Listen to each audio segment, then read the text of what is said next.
Yo, this is Teresa Weatherspoon, better known as Teaspoon, and you're watching Real Fans, Real Talk. Live from the can.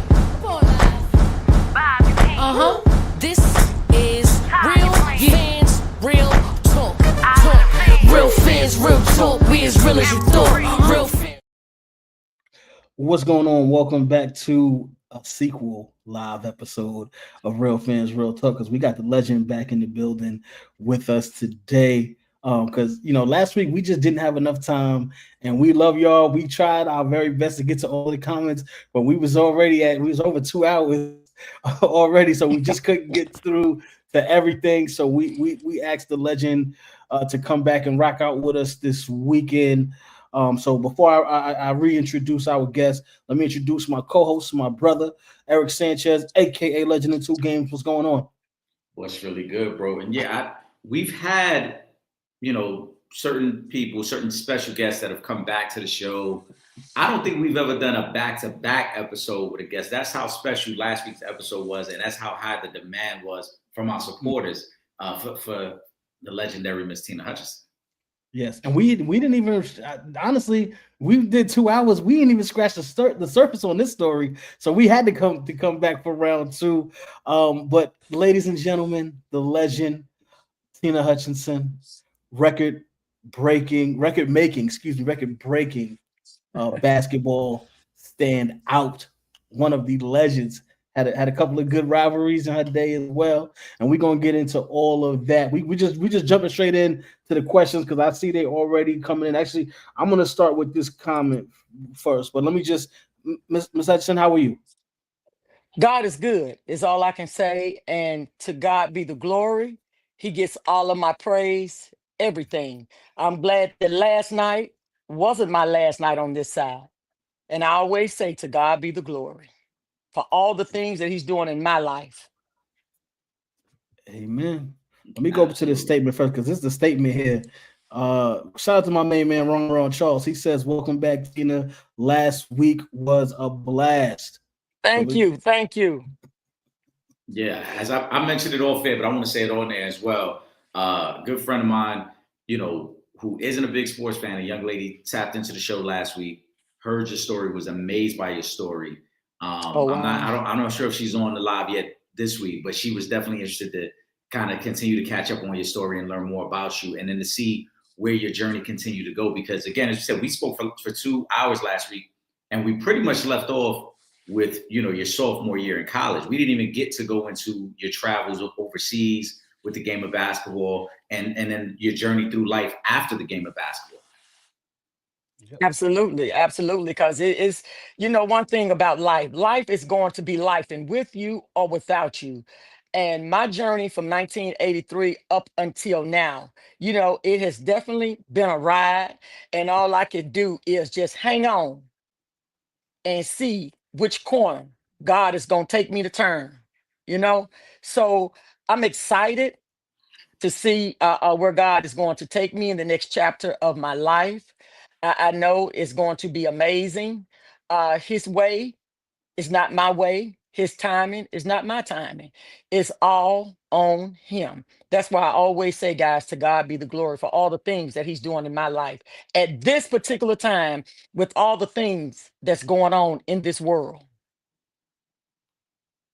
You know what? I got to ask this. It may be just the Alabama thing, but Don't start talking about no chicken wings. First of all, it's too early in the show for the chicken wings. We got to get a good hour in first. Okay. No. So when we drove down to interview Deontay Wilder and Butterbeans years ago, Deontay Wilder was giving us some words too. He's very, very spiritual brother, so he was giving us some words too. So I'm wondering, is this an Alabama thing? Because y'all be dropping them gems. Look, it's a God thing. It's a truly to be here thing. It's a blessing. And we give him, I'm telling you, the journey, it's been a heck of a ride.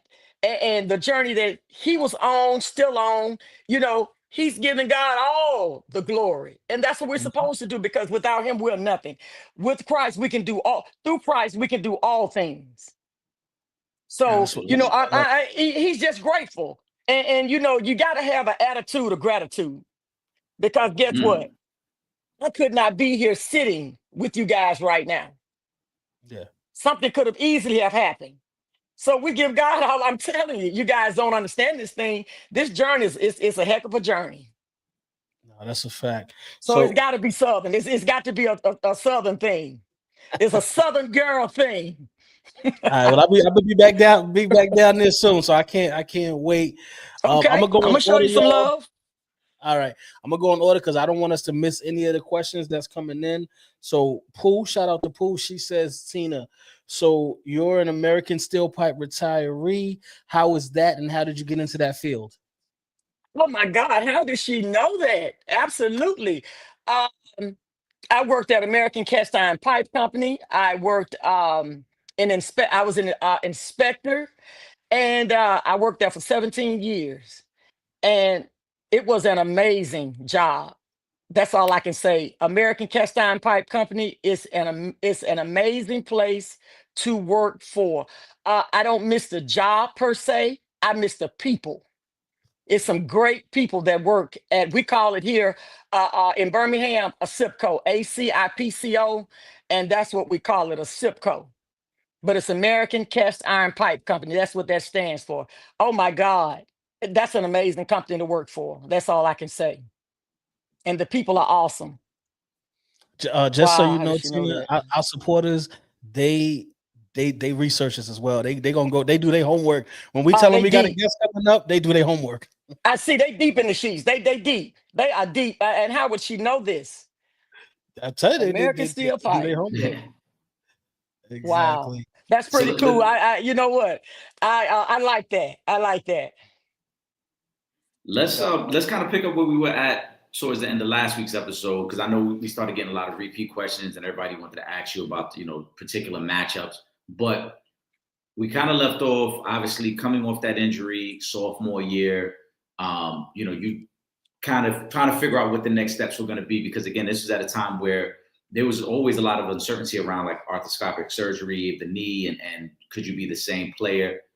What were some of the things you were thinking about and what went into your decision to go overseas to continue to play? Well, it's funny that you asked that question. Tony Wallace, she came with me from East St. Louis, Lincoln, and she and I were talking today. And the thing about it is, I was telling her, which I have never ever told anyone this. Once you get hurt, the thing that's going through your mind is, am I going to be the same when I get back? Can I do the things that I used to do? And with that being said, I didn't think that I could be the old Tina Hutchinson. I tried mentally, I tried physically, and it just didn't pan out for me. The rehab was okay. Maybe if I had done it to the fullest, I probably would not have had those doubts in my mind. And if I were a Christian like I am now, if I knew the Lord back then, maybe things would have turned out a whole lot different than they did.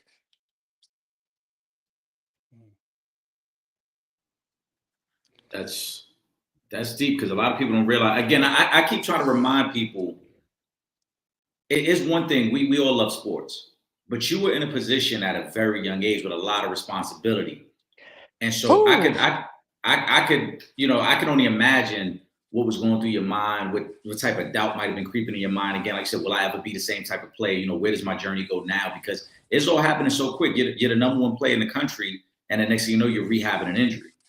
Okay, look, check this out, right? Being 17 years old, eat, sleep, think, basketball.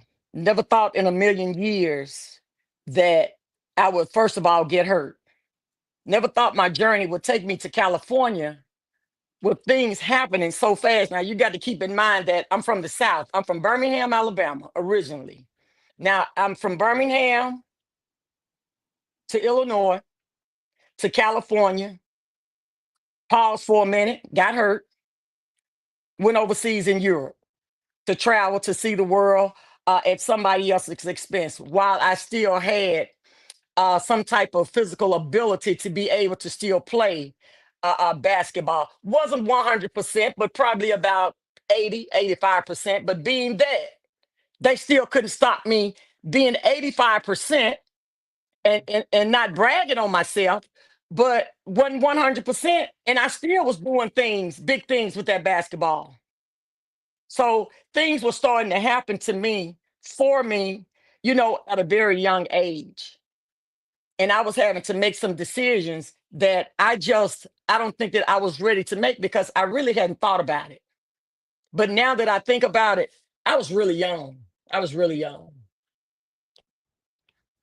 Because you mentioned your teammate Tony Wallace. Yeah. Big Let Bird. me, Give a shout out yeah, to Big Bird. I was about to say, I was. That's why I was looking down a minute ago because she had actually left a comment on one of the posts. She said, "Sis, you was nice. I mean, nice, but your center held you down. The bird had your back in front." She did. Hey, she could control that paint. And we talked probably about 30, 45 minutes today. I was getting ready to go out the door. But anyway, I stopped and talked to her. And she could do her thing. We talked about Coach Riggins having her in this thing that makes you sweat. It was sort of kind of like a sweatsuit, to have you to lose weight. Yes. Oh my God, we laughed about 15 minutes. That thing, she stunk so bad until it was ridiculous. But he wanted her to lose some of the weight to get solid, to get the muscular aspect of her body. And we talked about that. I said, Tina, you remember? I said, yes, I do. And she was the truth. Tony Wallace was the truth. She sure Do you, was. is your teammates from college? Do you still communicate with them on a regular? Uh, only Tony Wallace, Paula Przinski, Genevieve Coleman, and those about the only three. Demetrius Joyner. Okay. Those about the only ones. Don't know where Deirdre Duncan is. Don't really remember a whole lot of them, to be honest with you. Shelter Arsenal, um, Penny Toller, and I talk with I break bread with Penny Toller. Okay. With everything that was going on around that time, like I said, going over to Europe, kind of reestablishing your game. How did the relationship with Coach Riggins change? Well, it really didn't change, but the thing about it is I had to find my way instead of hanging on to him and him controlling every aspect of my life. So now it's time for me to leave the nest. So what do? It's time for Tina Hutchinson to start making some decisions of her own instead of having him make these decisions. And I was sort of kind of like, my mom always says, I don't want to leave here and have you looking up in the sky, wondering which way should I go. And that's pretty much what I was doing, simply because when someone controls every aspect of your life, you don't know nothing but that. And then now it's time for you to get out on your own. It's time for me to leave the nest. What do I do? Because he couldn't continue to make every decision for me. So it's time for Tina Hutchinson to get out there in the world, in the real world, and start to make some decisions, for myself, whether they were good, whether they were bad. Like Tony and I were talking earlier, I wouldn't trade any of the experiences that I had in California, streetwise, uh, basketball wise, academic wise, all of those things that was coming at me so fast at an early age. I wouldn't trade any of that because you got to have some street sense. You got to have some know-how in this world if you're going to make it. So it taught me you got to grow up. You got to turn loose and let go. People don't be realizing how common common sense is, but it ain't that common. You gotta know what's going on outside. You got to know what's going on outside, and you can't stay sheltered. and I was sort of kind of sheltered. He hid and kept a lot of things from me. And at that time, I'm sure, don't get me wrong, I'm sure he thought that that was probably, the best for me. Because Mhm. I'm sure this man wouldn't do anything that would be detrimental to me, to my life, to my basketball, to my, all of that. So, I mean, I Yeah. chalk it up as lesson learned. Now, I always wonder because this is something that I've like battled with myself. I lived in Europe for a few years, All and right. I always wonder because I'm like when I moved to Europe, I was in my teenage years in high school, so it was a massive adjustment. What were some of the adjustments you faced going over there at that point in your career, and obviously still very young woman at that time? Well, first of all, you have to learn the language. Second of all, you have to be able to adjust to their way of living. And that's what I really wanted to do. I wanted to get outside of America and go see how other people live, their nature, their culture, the things that they were eating. When I was over in Italy playing, one of the owners' wife cooked baked homemade pizza. She said, Tina, you'll never ever, no matter where you go, taste a pizza like this. It was from scratch.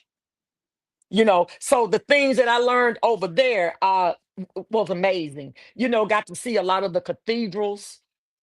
Every morning I would get up and go light a candle for my mother, for my grandmother, for my family members, my teammates. Got to do a lot of traveling, shopping. It was just amazing. When I was over in Switzerland, got to eat, and I love chocolate. Got to eat some of the richest, good chocolate that I ever put in my mouth, just melt in your mouth. So it was amazing. My journey overseas was amazing. So okay, because I get the culture shock going from Alabama and being in the West Coast, but now you're in another continent. How is it as far as black white at that time? Because you know black people aren't just accepted all over the world like that. So how was that experience? Well, you know what? Trip, by me being the American number one, by me being uh quote unquote the superstar, over there, for me in my house, they treated me just like one of them. Now, I don't know if it was because, by me being the star over there, as so to speak, I don't know. But they did not show that they were prejudiced in any type of way. They loved on me. They showed me this, they showed me that. We drove here, we drove there. We just did a lot of things as teammates, uh, as a family would do. We would just travel. Hey, anytime they were going anywhere, they pick up the phone and call me, hey, we going here. Come on, go with us. We got you. Don't worry about it. So, it was the experience over there when I was there was awesome. But I don't know if I would want to go to Russia. Well, Yeah, no, I share your sentiments on that as well. I don't know. I'm just telling the truth what God knew. I don't know. listen. Shout out to Dion Hoops page. I will try my best to get to all of the questions today. I promise you all that. All right. Trip, our supporters, they very tough on us, man. Like we not even 20 minutes in, and y'all worrying about if we gonna get to all the questions, man. We gonna do our best to get to all the questions But tonight, but look, that's why I got this thing right. I actually was coming from somewhere when I texted you earlier, and you was like, I'm trying to make it. And I was saying to myself, and I'm trying to make it too. That's a But I didn't fact. want. That's why I told you. I said no worries. I didn't want to let you know I was trying to make it too. Listen, we here, and Tina is now an extended family member to the show, so Absolutely. she gonna be around. We not letting her get away. She gonna be here. Ain't trying to go family, nowhere. man. Ain't trying to go nowhere, guys. I'm loving it. All right. So shout out to Todd Jefferson. He says in 1997, the WNBA debuts, and Tina, most of your peers finished the second half of their careers in the W. I know you had a bad leg, but had you ever thought about being a part of the W? At the time, you were 32. Is that correct? I don't know if you was. I don't ask no woman the age. I can't say the exact Well, age. But you know what? You know what? I don't remember. I don't remember how old I was, but look, in 1997, let's just put it like that. The thing about it is, by the time I had gotten back from overseas, my knees were so beat up, and I just didn't feel like I could go anymore.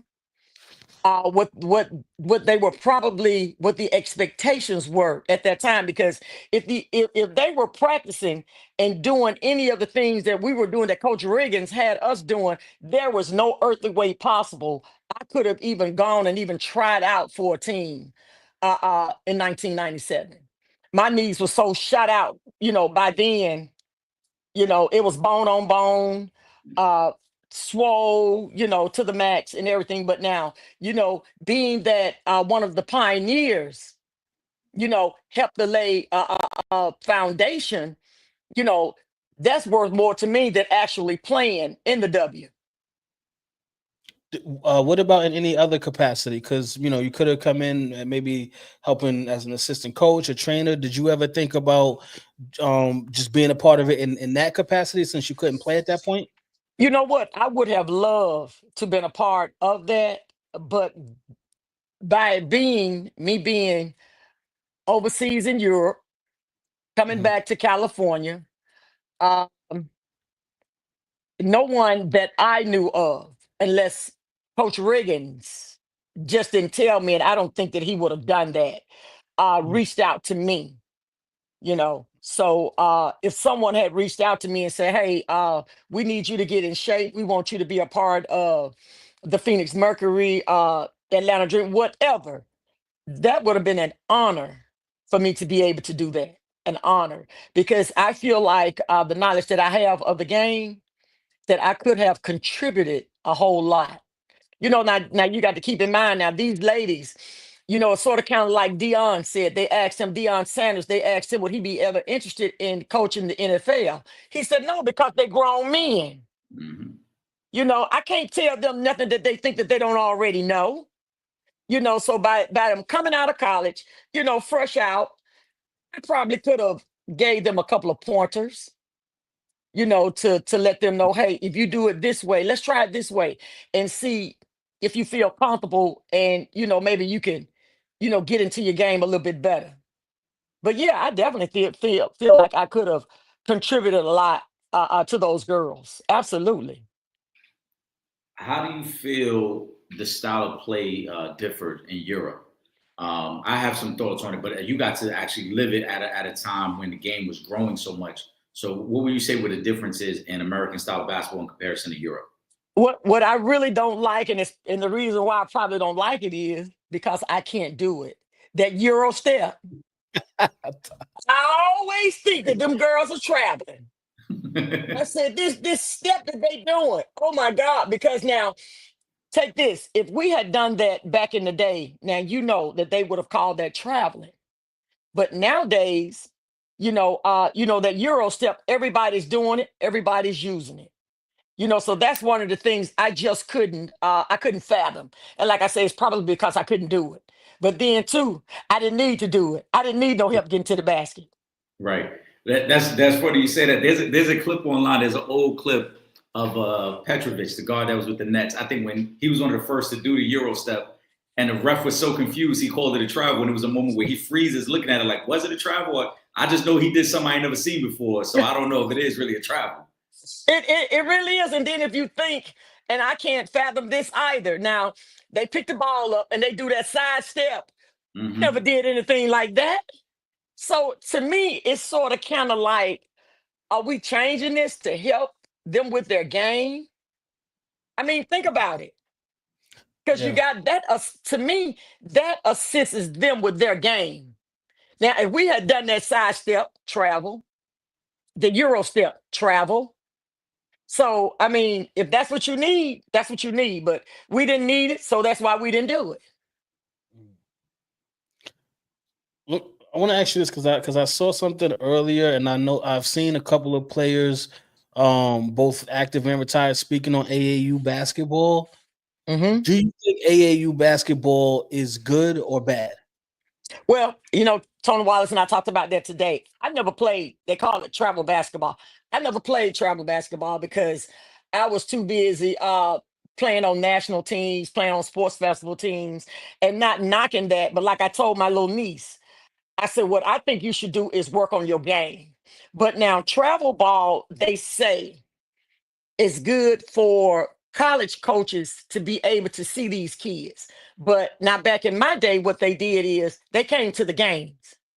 Yeah. They came to our actual high school games to watch us play. They would notify the coach, let the coach know, hey, if Marion Washington or Lynette Woodard or whoever was coming, they would notify Coach Riggins and let Coach Riggins know, hey, we will be in attendance to watch you guys play. Do you have a problem or whatever the case was? But now travel ball, they say, is like I just said, it's for the coaches or for the players to be able to get exposure. And I just sort of kind of disagree with that. But now they do a lot of traveling. They go to Atlanta. They went to Kentucky, Florida. So they do a lot of traveling. But you have to keep in mind, a lot of the kids, parents cannot afford for these girls to be playing travel ball. And that's what I don't like, And every parent think that their child is so good that they should be starting or that they should be playing more time than what they really are. And I'm saying to myself, but your daughter not that good. They But don't think they can hear you when you say that. They not. I mean, yeah, they really look, Trip, they really don't like that. And I trust me, I get it. But travel ball, what I'm learning about travel ball is the more games that you win, the more sponsors you get. Mhm. Yes. And you don't have to pay this, that, and other, like food. When you go, you need to stay in a hotel. You need to rent a van. Things of that nature. So you have to keep these things in mind. We're trying to win to go to this tier. Okay, we want all I get with tier by tier by tier. So the parents just don't understand it. They feel like, that their child should be playing. Yep. I told you, I've been there, been filming youth sports for a long time, and But sometimes parents be delusional. yeah, they lose it. And a lot of times, what parents ought to do is, and they're cracking down on it more and more now, getting at the refs, sitting in the stands, yelling, screaming this, screaming that. Hey, just sit, watch your child play, and enjoy the game. You know, that's what they need to be doing. But they're not doing that. They're doing everything except but that, hollering at the parents. Hey, Yeah. I want to talk. My child, should be playing. Okay, well, what you need to do is you need to get your own team. Then you can play your child as much as you want to. And let's see how many Mhm. games you win. Well, ain't I gonna agree. that many. Trip knows I coached youth basketball for a few years, and I 1000% agree. First of all, every kid can't play. It is what it is, and I know some people don't like to hear this, but I always told the kids, and I told the parents as well. Losing ain't fun.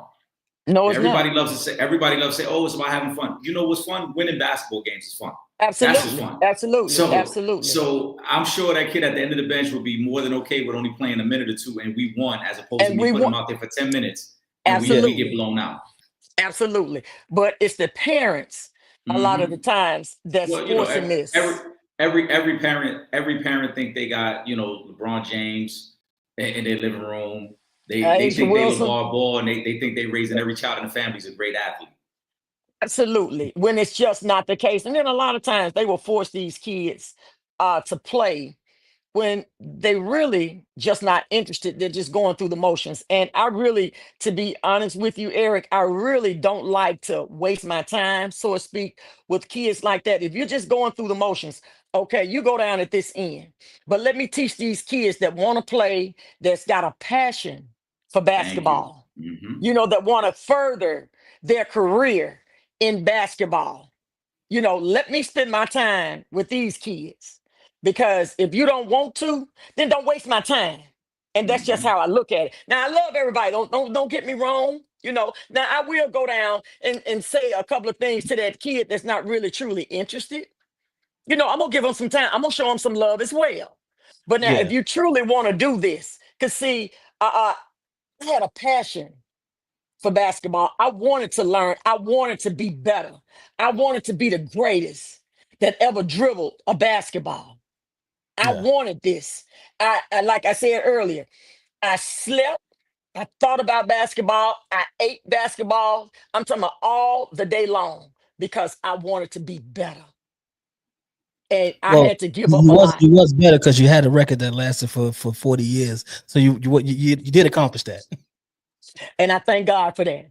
Trip, I thank God for that. So I did, my living really wasn't in vain. So if he took me right now, they're gonna say, but Tina Hutchinson held the record for 41 years. She did She damn it. sure did. Yeah, she did it. That's a So God fact. is good. God, yeah, it's a fact. Let me take another one of these questions. Oh, they want you to go in a little bit more. Shout out to Ron. He says talk about playing with Tony Wallace. Describe her game to the youngins that don't know no better. Well, I tell you what, Tony Wallace knew better, and like I said, she could when I got to St. Louis, man, she couldn't hardly do nothing. But she was big. She took up a lot of space. But when Coach Riggins got through with her, she was a dominant center. Mm. I mean, and you know why? Because she worked hard. She wanted to be better as well. And she and I, it was Tony and Tina show, you know, and we complimented each other. She learned how to pass. She kept the ball above her head. She turned and she pivoted. She did the basic things that she needed to do to make 2 points. Now, would But you say before, it was Kobe and Shakish? absolutely, absolutely. But I don't like Kobe. Oh man, God rest his soul. But they were a heck of a duo. They were a heck of yes. a duo. His game, his game was pure. When things started to go south with him, he said, but y'all didn't say that when Shaq did. Hey, look, don't be telling on nobody Well, else. Oh yeah. Don't be telling on nobody else. Not just because you got caught, and the rule of thumb here, you falling out laughing. The rule of thumb listen, is can three people keep a secret? Yeah, if two of them are dead. hmm If two of I, them, because you'd be a fool to tell on yourself. I have expressed that sentiment on the show Yes. in the in the past. Eric knows. I said I give my respect to Kobe as one of the greatest of all times, but that was a little blip in his matrix there that I like to talk about to Kobe fans out there. Let me tell you something. When you get caught with your hand in the cookie jar, go on and take your medicine and be through with it. Just go on and take it and be through with it. And whatever you need to do, you go on and do it so you can put that behind you so your hmm life can continue to go on. You know you made a mistake. None of us are perfect. Okay, let's just get that straight right now. The word of God says all of us have sinned and fallen short of the glory of God. All of us. So no one is perfect. And this old nasty stinking flesh of ours, it wants what it wants when it wants it. And it's not going to be satisfied until it gets what it wants. And that's the honest to God truth. And if you got women coming at you like this, men coming at you like this, eventually you're going to give in the same thing that Magic Johnson said. You got 500 girls down here, two of them, 200 may get through. Yeah. So what do? You give in to the old nasty stinking flesh. And I mean, that's what happens. Let Is me what let me ask is. you this, because I do like have to ask this because obviously we know that uh the male basketball players have had people coming to the hotels and things like that. Did back in your time playing? Did you have was a lot of the males was the same wave? Man, The they was superstars? scared. Man, they was scared. Look, let me tell you something. Because look, listen. I'm just gonna tell you the truth. Listen, it was a lot of guys was scared to holler at me because, first of all, because of my stature. That's second of all. First of all, second of all, because I can out talk them. You know what I Mm, mean? And I yeah, talk a lot, but I love people. And I just tell people how it is, right? And Trip, and Eric, a lot of men don't like to be called out, especially not Mhm. by no woman. A lot of men, it Yeah. hurts their pride. But if you're a real man, you should be able to take constructive criticism. Just like a woman should be Absolutely. able to take constructive criticism, especially from your mate. And I just feel like a lot of guys were scared to approach me. And another thing, when I was in college and high school, Coach Riggins wouldn't let a lot of guys approach me. Oh, okay. That it goes back to that He needed being you locked in. sheltered, locked up, locked up. Locked up. I'm telling you, locked up. And he had the key in his pocket.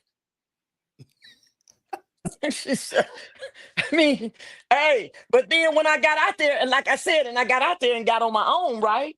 I had to start making some decisions that Yeah. I was not used to making for Tina Hutchinson.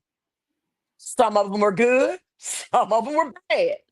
I can look back on it As we've now all and we've see all and made. say this. Absolutely. I mean, I just like to call a spade a spade. I like to tell things how they really actually are. Because I know you to lie about it. What you gonna lie about it for? Yeah. Life gonna be Mhm. life, and you're gonna experience some things, but you keep on going. You take the things that sort of count when you're dissecting. You take the good things that you can use and the Yeah. bad things that you can't use. And you get rid of them. But the good things you always keep. You carry some of the bad things, but guess what? You learn from your mistakes. So you don't continue to make the same mistake over and over and over again. Absolutely. Let me go to this question from Michael Alexander. He says, Miss Tina, tell us what you miss most about Mary Hutchinson. And is that That's M- my grandmother, Alame Lee. Somebody Alame? has been reading. Yeah, that's my grandmother. Someone has been reading that a zip code. That a zip code thing. It's actually on YouTube. It's basketball. It's called Basketball and Beyond. Mhm. You guys didn't get a chance to read that, did you? I saw the short clip up there. I believe that's the you got the black and white polo on in that one as well. If I Absolutely, yeah, I absolutely, know, I yeah, know, yeah, yeah, I know what yeah. you're It's talking about. basketball and beyond. But who is that? Mr. Alexander. My mother, Mary Hutchinson, is still here. Thank God. My grandmother is the one that has gone on to be with the Lord. And I tell you, when she left me, it was almost like a part of me left. But she was the matriarch of the family, and we all know when the matriarch of the family leaves, it just takes away from the family. Period. But my mother is still here. She's still healthy. She's still well and still loving on her as much as I can. But my grandmother, Alame Lee, she's gone home to be with the Lord, but she was a big part of my life because, normally in African American families, the grandmother is the one that's always there. If I would do anything wrong, I would run to my grandmother and she would tell my mom, leave that girl alone. So, my grandmother was my heart.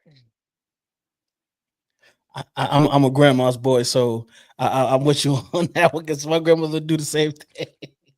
Hey, Try to my bail me out grandmother whenever would she take up could. whether I was right, wrong, or indifferent. My grandmother would take up, for me. And Exactly. Yep. but she did that with all of her grandkids. I got two cousins that she raised as well, and we're like brothers and sisters. Ron Lee and Timothy Lee. They're two brothers, but I'm the oldest. But yeah, we were raised together. We were raised together, and they're still here too. But yeah, that's that right there. That was a heck of a question. All right, I'm gonna go to Cameron Key. Cameron Key says, Michael Jeffrey Jordan. Your thoughts on him, Tina? Were you a fan of MJ? Oh, absolutely. Uh, I got a chance to meet Michael Jordan, which he probably wouldn't remember me now. He came to Peterson Gym. One year they was doing a summer league. Clyde Drexler was there. I got a chance to meet him. Like I say, MJ was walking in the gym, and he and I stopped and broke bread. I was actually with this one guy. We were walking out of the gym, and he knew Mike, and he Mhm. stopped and introduced Mike to me. but didn't know that Mike was going to be as big as he had become. Yeah. Mm. Yeah, but Mike had, I love when Mike would make people around him better. He was just that type of player. He wasn't as selfish as people thought that he was. Well, You I know, think that's because a narrative. I think unfortunately that's a narrative that's been created because of the debates. If you like LeBron, people feel like you gotta tear down Mike, and vice versa. If you like Mike, people feel like you gotta tear down LeBron. but why is it that we have to tear down? If you're talented, you're talented. It's just like Cheryl and myself. Cheryl got game. Tina Yeah. Hutchinson got game. Why is it that we always have to try to compare? I have no problem with Because they this want to sell lady. newspapers. That's what it is about. And that's what it's about. But we're older now. Yeah. Why are we still beefing about something happened 40 some odd years ago? It makes no sense to me. Because like the song says, I can see clearly now that the rain is gone. Yeah. And the rain is gone. We're done playing basketball. We're done competing, with each other. So why still have this animosity? We were doing that to get butts in those seats, Mm-hmm. Yeah. and we did that. Well, I would love to You see know, a sit down with Michael Jordan and Isaiah Thomas. I would truly love to see that, but I don't know if that's gonna happen in my lifetime. I don't think that'll ever happen. And you know what? You know what would be great? A Tina Hutchinson, Cheryl Miller podcast. Oh yeah, we talked about that. We would love to see you Yes. guys sit down and chop it up and then go from there. Man, I Yes, would love to do absolutely. a podcast with her. I would love to, so people can see, man, things ain't as bad as we thought they were, Mhm. So that's Yeah. that's what I'm praying for. And I mean, you broke it down, last week. You don't have no, ill will or ill intent towards Cheryl. You love her Absolutely. and all of that. Yeah. But the sad part is that ain't the story that's the media is gonna put out there. Mm-hmm. They're gonna still try Oh to no. put Oh this no. myth of the rivalry and the two schools and the two stars versus each other that gotta clash. And that's the sad part about it. We gonna always push what the real is on Real Fans, Real Talk. But But that's we why it's feel called our that. counterparts, yeah, in the media, it's about clicks, it's about headlines, it's about drawing the viewers in, so they're gonna do what they gotta do, to sell. And it don't have Papers to and be that. articles. Yeah, but Yeah. look, my coach always told me, he said, Tina, he said, be careful what you say to the media, simply Hmm. because they'll ask you questions. And if you don't hold up to it, they'll be loving you this week, the same thing like they did Mm-hmm. with Jesus.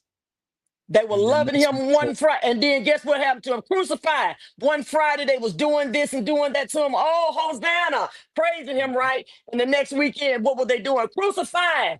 No, we don't want him. He did. So the media is the same way. Like Nick Saban say, they rat poison. Nick yeah, Saban said they're rat paws, and that's what they are. Because if you say anything, they're going to hold every word yeah, verbatim to what you have said. And if you don't hold up to it, they're going to twist it around. Well, you said this. You said you was going to do this, and you didn't do it. This person. So that's why you can't listen to the media, because the media will keep you at odds yep. with people. And I The have you media turned doubting. the media turned two coasts against each other during the Biggie and Tupac years. And Tupac wasn't even from Cali, and they got the West Coast and the East Coast feuding with each other just because Now of what they wrote that in the wasn't that article. crazy. Now that was That crazy.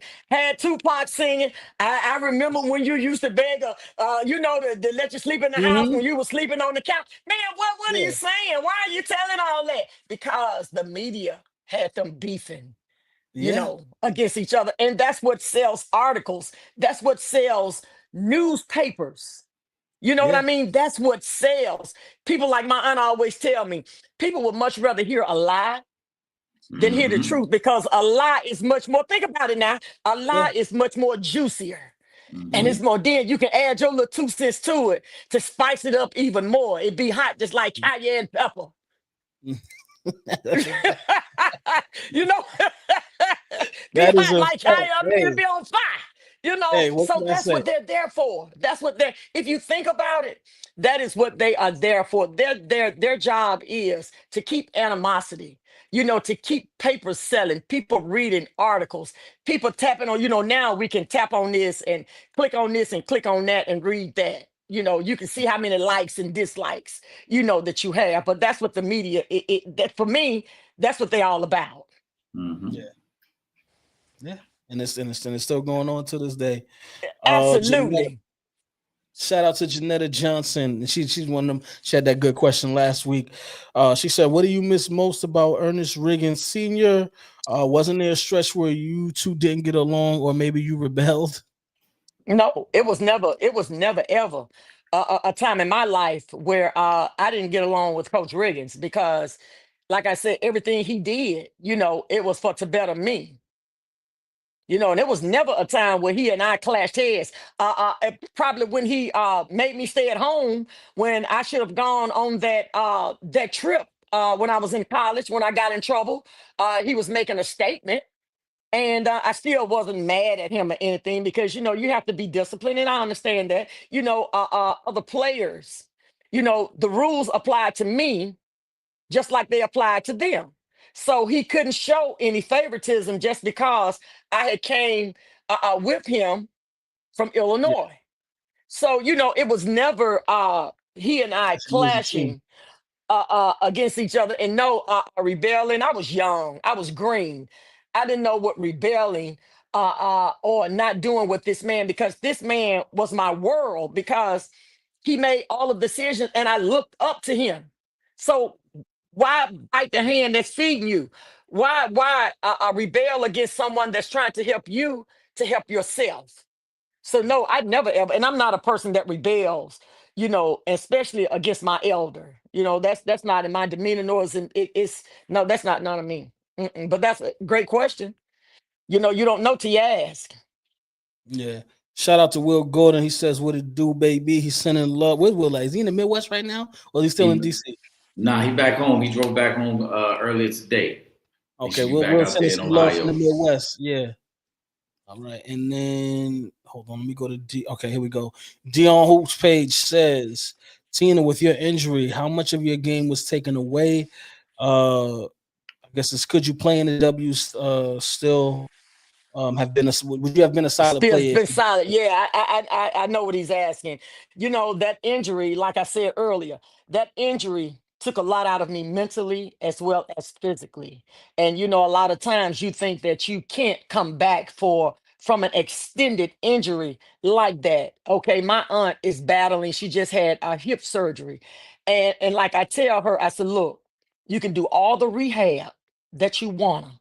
I said, but if you don't have it up here, if your mental capacity is not right, you're going to always think that that hip is still hurting, which is not. So people don't understand that when you do a injury like I did, which is tearing my ACL, my anterior cruciate ligament, and that is that main ligament that holds the knee together. Okay. Mhm. And you just feel like you're not the same individual because as soon as I came back, they made a special brace for my knee. And as soon as I wasn't used to playing with a brace. That's number one. Then I felt my knee, it did came out. It didn't come out, but I felt like it did. I felt Yeah. like it came out. So it messed with me mentally really, really bad. So So no, you I were wasn't the healed same. physically. You were healed physically way before mentally. Absolutely. Okay. Absolutely. And no, like I told you earlier, I probably would have wanted to coach rather than Mhm. play in the W. Yeah. Because I still, and even now, I still got it up here as far as teaching, these young girls, because they're lacking. I don't know if this is all over, but here in the state of Alabama, they're lacking basics. Mhm. And you got Larry Bird was the guy of basics. Fundamental That's what got basketball. him. Hey, look, that's what got him as far as he went. Mhm. Larry Bird was not a fancy player. He was a basic, sound, basic guy, you know. But now, if you don't know how to drop step, pivot, keep the ball. Tony Wallace, keep the ball above your head when you turn and pivot and put it up. I mean, those are things, those are basic things that we don't teach them that they need to know. You know, Yeah. what is a drop step? You know, stop shuffling your feet, turn and pivot.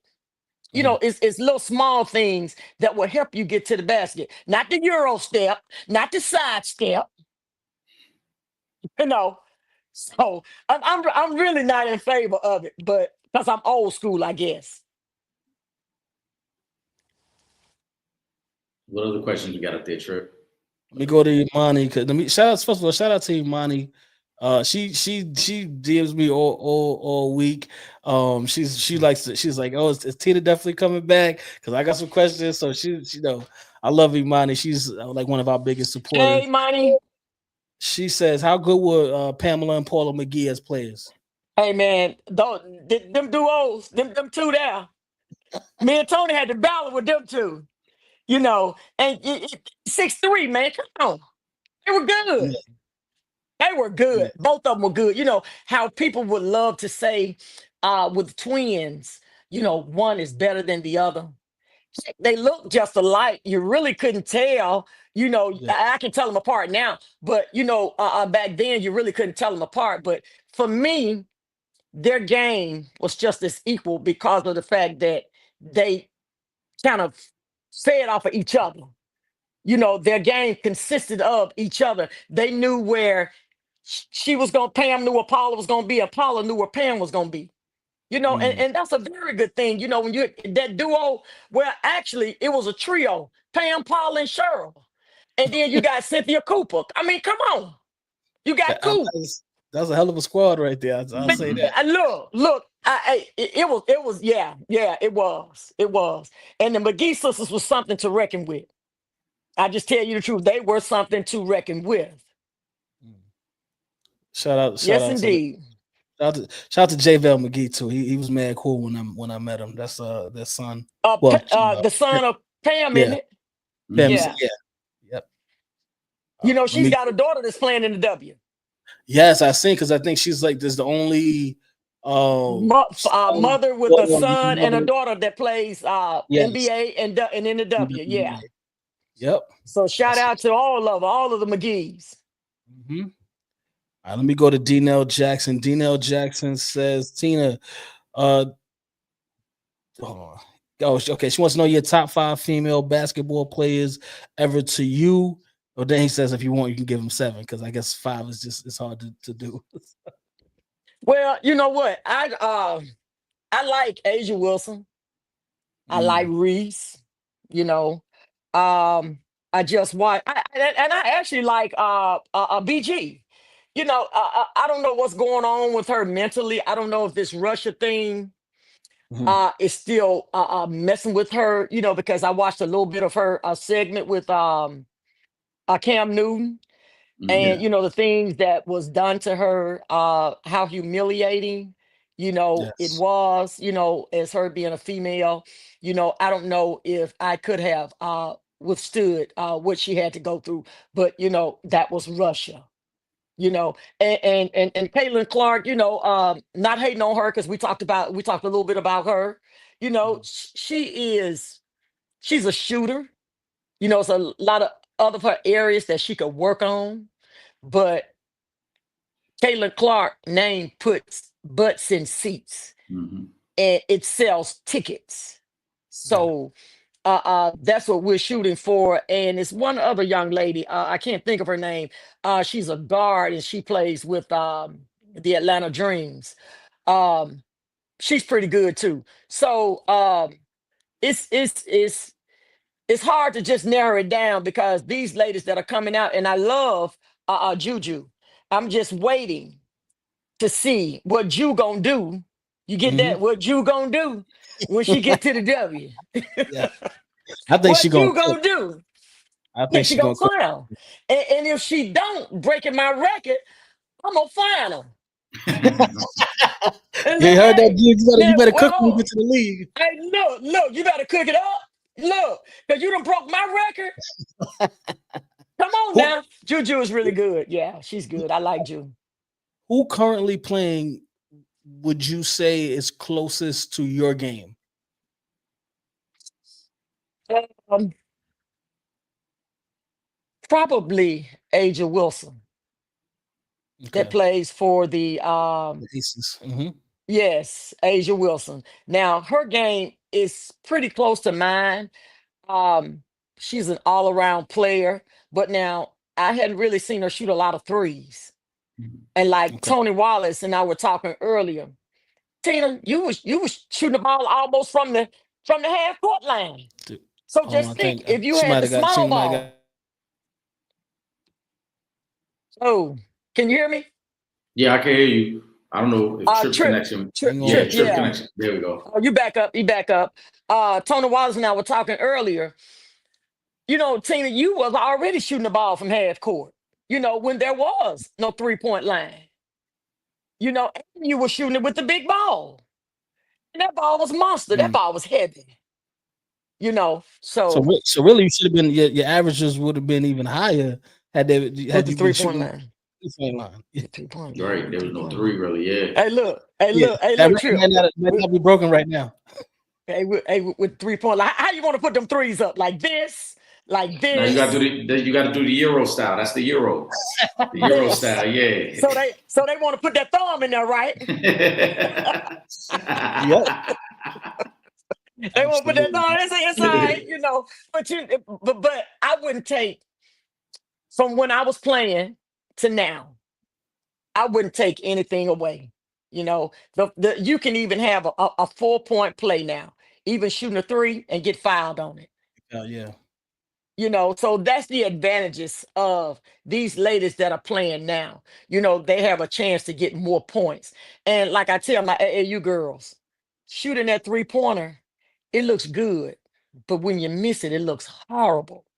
When Mm. LeBron shoots a three and miss it, I shake my head.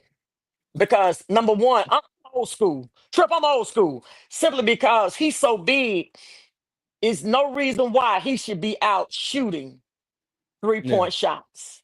He should not be. He should be down in the paint, just like Shaq was down in the paint. Did you ever see Shaq shoot a three? No. Not I intentionally. I didn't. mean, yeah. Maybe the I time was running didn't. out and he ran. Yeah. Maybe, Yeah. maybe he thought it, but as far as him just shooting, standing out there, somebody feed him. No, because he knew his game was inside. Whether he could shoot a three or not, it looks good when you make it, but it looks bad when you miss it. Being a big person, Yeah. and if you know your game and you know your weaknesses and you know what your strengths are, get down in that paint. Because I think no one could have stopped LeBron down in that paint. Me Except the coming foul. from old school.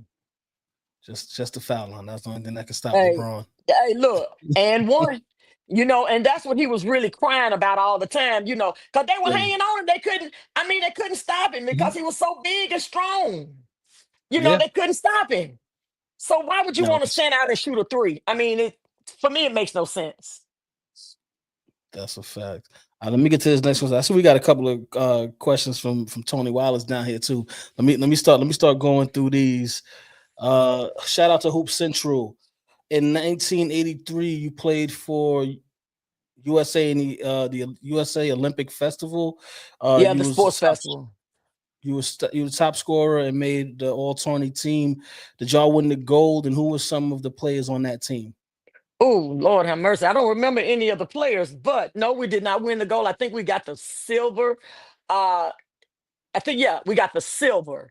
And it was an amazing team. I was on the sports festival team. I played with a couple of national teams. We went to Cuba. And that was a heck of an experience as well by me being the youngest on the team. So that's why I say that it's all based on politics, you know. So, but the sports festival team, I loved it. And actually, Marion Washington from the University of Kansas was the head coach of that team. Okay. Let me see. Hold on. Let me go to this. Yeah, okay. Hoop Central also says then in 1983, Pan the Am Pan Am game. Games you got invited. Why didn't you go? Was the tries were in Denver? So he's asking if you got invited. You saying you got invited to the Pan Am Games, but you didn't go. Why didn't you go? I didn't know anything about no Pan Am game. Maybe he must have did a little bit more research on something you ain't even know. I don't know We anything go. about no Pan Am games. Let me go to Pooh and shout out to Pooh. See, it goes back. Look, it goes back to someone controlling. See, he picked what I should, the teams that I should go to, and the teams I shouldn't go to. Mm. See, it all goes back to that. And by me being green, I don't know anything. I don't know any of these things. So about the Pan American, I don't know.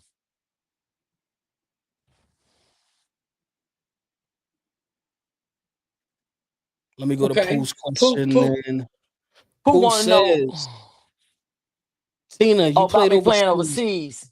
How many years did you play overseas, and what countries? I played in Switzerland, played in France, played in Germany, and played in Italy. And loved every minute of it. Yeah, it's a different environment out there. Let's see Oh, what else we got. absolutely. Absolutely. Thank you, Pooh, for asking that question. Shout out to Pooh. I'm surprised she ain't sent over no messy questions yet, because Pooh be sending over some crazy questions sometimes. But Well, we hold love you, on. Don't be Pooh. getting on Pooh like that. Hey, Pooh doing her thing. Hey, look, I got you, Pooh. All right, let me go to Ty Jefferson. He says, "Is it true Magic Johnson was your idol, and have you ever met him?" I love Magic Johnson. Yes, you froze. What about you, Eric? You good? Yeah, I hear you. Okay. Yes, Magic Johnson was an idol of mine, and no, I have never met Magic Johnson. I would love to meet Magic. I would love to meet him because back in the day, you know, the things that Magic Johnson was doing with that basketball, how he would dribble it and bring it back, Mhm. cock it on the side. Hey, that's a southern word. Cock it on the side, and how he would bring that thing and pass it and do that no look pass. I Showtime. loved yeah, it was Showtime and it was definitely at the Apollo. Yeah, Mhm. it was definitely, yeah, he did that. And Magic was just a when I look at Magic Johnson, I look at myself simply because he was an all-around player, you know, and sometimes he would go post up. Yeah. You know, he played all five of the positions. That's why I tell kids now, you know, like Nick Saban say, hey, next man up. When someone gets hurt, someone is out. You got to be able to feel that position. I should be able to call on and one of my girls on that bench and say, hey, I know you used to playing the one or the two or the three. Hey, I need you to go to the four, to the five. You know, that's what playing basketball is, being an all around player and not limiting yourself to just one position. Yeah, you can be a dominant player at that one position, but be versatile, be able to go here and to go there and to do this and to do that. That's what being a basketball player consists of. This is just me and my little infinite mind. All right, let's go to. I see you, Will. We'll say that for the end. High baller hoops. What was the beef or misunderstanding between you and Bruce Levy? Was he a good agent? Yeah, he was. Bruce Levy was a good agent. What ended up happening between me and Bruce, and I'm just gonna tell you the truth. The question was asked, and I was young, and he was my agent.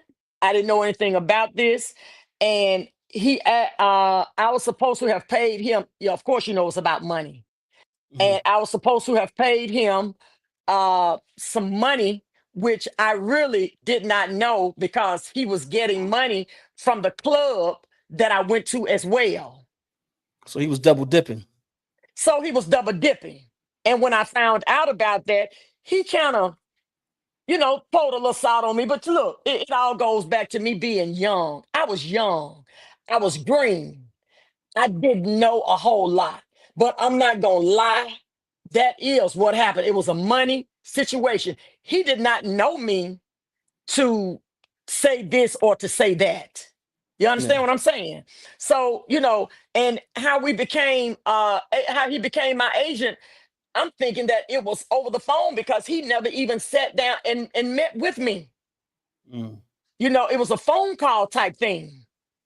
And if he's still around, I would love to apologize to him because, like I said, I was very, very young then. And I didn't know a whole lot. All I wanted to do was play basketball. And he got me started overseas in Europe. He did that.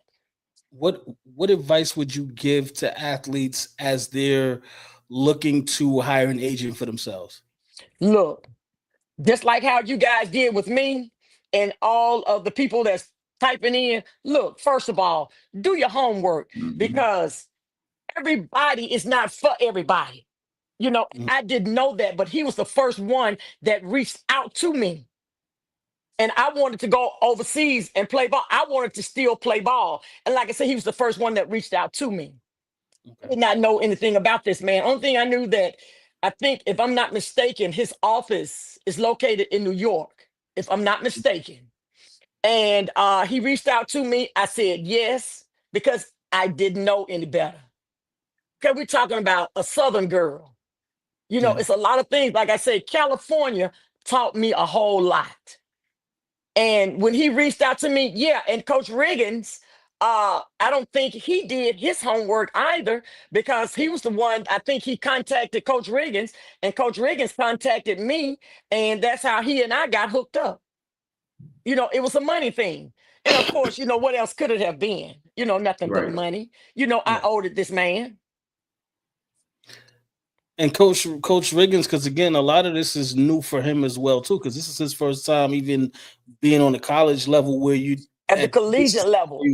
yeah, where your next step is going to be hiring an agent and trying to go pro. So he's actually kind of new to this as well. Yeah. And I don't know, like Tony Wallace and I talked about earlier, I don't know if I'm not sure why they got rid of him at San Diego State. I don't know. I don't know if he tried to coach and be an agent and it was a conflict. I'm Mhm. not sure, but you know how there again the media, gonna say this and say that. So I wasn't there. I don't know what Yeah. happened.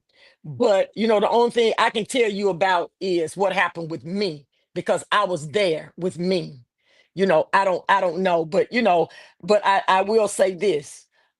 If I saw Bruce leaving now, I would apologize to that man.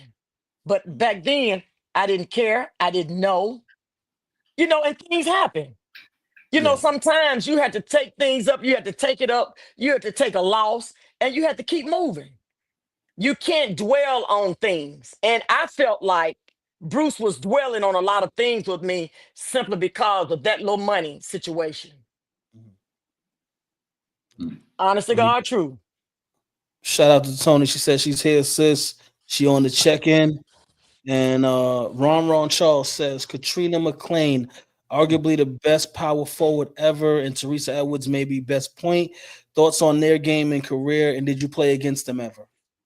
I played Katrina McClain. I played with her at the Blue Star camp. She was really good. And T time, man, T was the truth. T was good. They would always say, when the fourth quarter came, it's tea time, baby. It's tea. So Teresa Edwards, she's one of the pioneers. Have you guys ever heard of a young lady, Kathy Boswell? Kathy Mm, Boswell, I want to say Peoria. Man, I just talked to her. Anyway, uh, she was the truth. Kathy Boswell, and matter of fact, she's in the Hall of Fame. Y'all never heard of Boswell? I heard the Is name. Yep. is she a Yeah. coach too? No, she's not doing anything. No, not that I know of. But I know that she's in the Hall of Fame. Oh, Trying to she see, played on the she went to Olympic team. Illinois State. Yeah, she did. Okay, yes. And she went to Illinois State, I think. Yeah. Okay. So I see. Yeah, she did. She won the gold medal with them on that '84 team. She did. She Yeah. did. And she and I are really good friends. Shout out to Boz. Mm. Yeah, shout out to her. You know, she's trying to make some things happen. And it seems as though what they're doing is they're overlooking her talent as well. You know, with her being in the Hall of Fame. Uh, I think her number was retired and things of that nature. But, you know, as far as them, the W acknowledging who she is, Yeah. I don't think that they're doing. Yeah, I don't think that they're doing. I think the W has forgotten about a lot of the old players that have laid Yeah. the Hmm. foundation that made a way for these young ladies that are playing now. Because I trust me, if we hadn't done the things that we had did back then, I don't Yeah. think the W would exist, would be of any existence. No, that's a fact. I think that also kind of leads into this question that Janetta Johnson had right here. Said, Tina, you know how at the Final Four you see the college legends. Do you ever go to the women's Final Four, maybe break bread with the other legends? Has that opportunity ever been presented to you? You know, I went, it's been so long ago. I went to the women's Final Four when it was in St. Louis, Missouri. And Nancy Lieberman was one of the announcers. And she got me, well, she didn't get me. I paid for the ticket myself. But anyway, she was one of the ones that helped me to get a ticket to go. But as far as someone saying, "Hey Tina, uh, we need you to come," you know, to the Final Four. We're gonna put you up in a room. We got tickets for you for the whole weekend. We want you to walk out. We want to honor you, Juju, and all of you guys. You know, Yeah. never. And that's what I don't understand. Why have they forgotten about us? We worked, if not harder, just as hard as these young ladies. Yeah. So that's what I And don't understand. And when you see, one thing that I do love about the NBA is they pay homage to those legends that came before, the current basketball players, but I don't see it as much on the women's side. See, but there again, see, that was one of the reasons why I left the state of Alabama. Well, you know, Birmingham. Yeah. That's why I left because we were not getting any recognition, just like the men. You know, the Mhm. men, I mean, they could not play puck hockey, but they're going to still get some recognition simply because they're men. Yeah. You know, and it doesn't make, if you think about it, it doesn't make a whole lot of sense because, you know, from what I understand now, you know, people are watching more of the women games than they are of the men.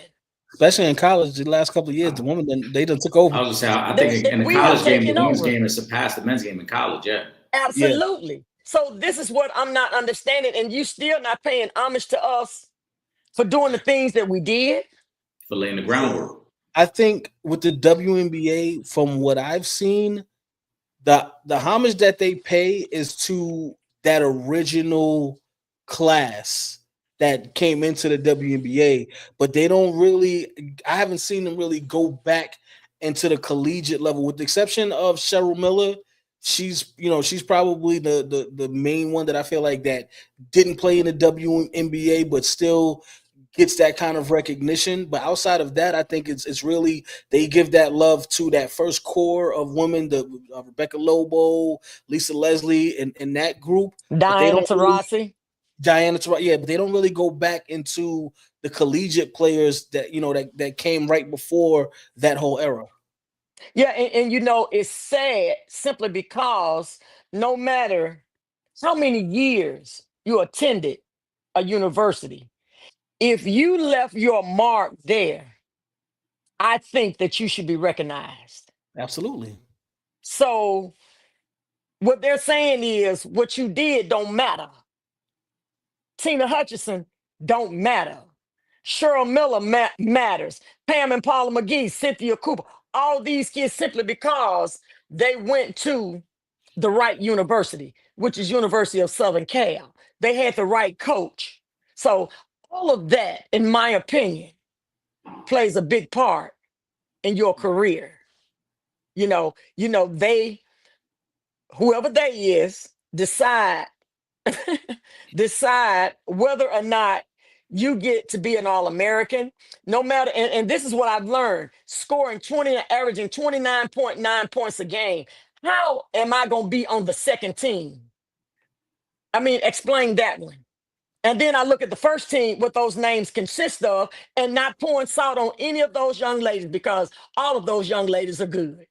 Yeah. But the thing about it is, if my average per game surpasses all of those, then how we just gonna put her on there because we make her feel good, or we just want to make sure we don't overlook her. It just doesn't make a whole lot of sense. Men lie, women lie, numbers don't. And the numbers say, what it is, what it should have been. But we do also understand that politics, get involved, and everybody doesn't get the The recognition that. recognition, absolutely, absolutely. It's just like I tell people, everybody's not gonna make it to the W. They just not. It's gonna be a lot of kids that's gonna be left behind. That's not gonna go to the collegiate level. It's just not gonna happen. Some kids' parents, if they can afford to pay for their kid to go to school and they be a walk on, okay. And then the coach will see them and acknowledge them and say, hey, you did pretty good in this game. I saw something in you that I hadn't been seeing. Hey, we're gonna give you a scholarship. But all of these kids, just like with quarterbacks, some are not gonna make it to the league. We're Yeah. not going to make it to the collegiate level. That's just the way it is.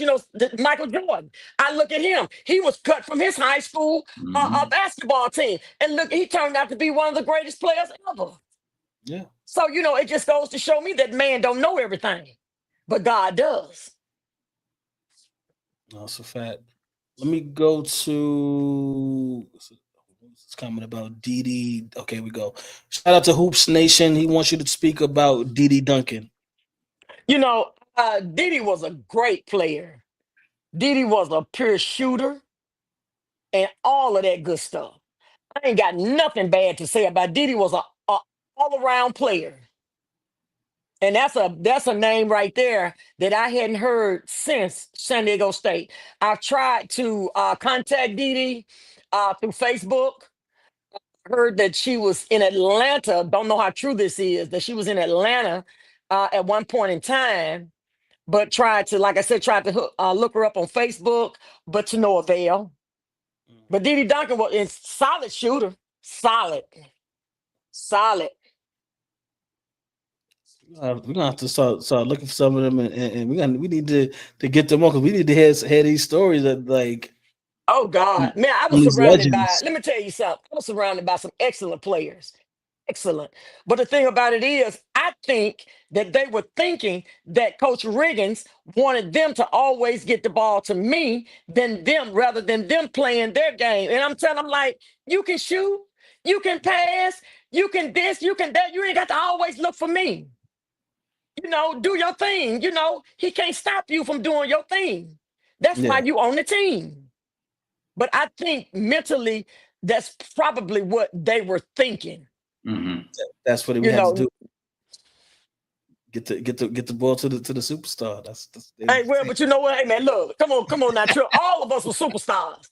All of us, don't just put that on me. But, I was the only one that was getting the recognition just because I was the number one player in the nation coming out of high school. Yeah. That's the only thing.